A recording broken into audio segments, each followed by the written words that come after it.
a good execution, you get some burning at the electrodes. It's a very distasteful thing for the guard who has to unstrap the inmate from the electric chair after the execution.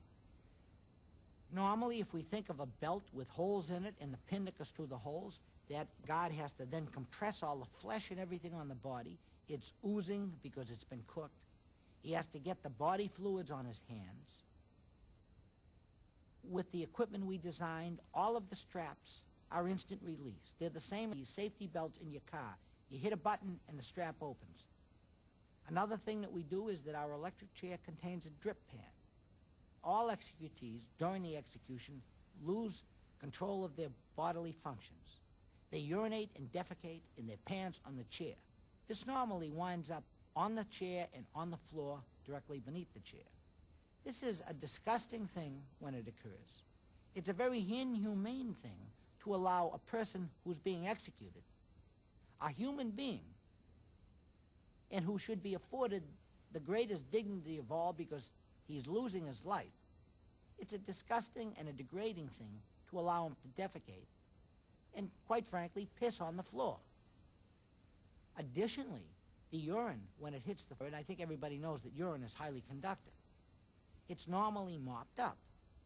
If there's a second execution or a third execution, and this sometimes occurs where they have more than one execution at the same time, the guards in the death house now have to work and stand on a floor that's dampened and wet with this highly conductive urine.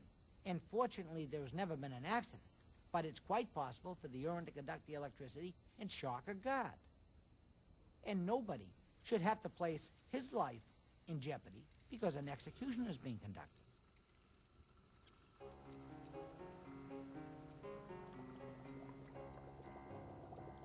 This is much the same thing that goes on with the gas chambers, with the defective equipment that exists. Every time there's a gas execution, the accident waiting to happen, there is a major danger of leakage. And I honestly believe and I wish that those remaining few states that are utilizing gas would do away with the gas chamber and go to lethal injection or some other procedure which wouldn't place in danger the lives of witnesses and prison officials who have to be at that execution to see that the execution conforms with the law.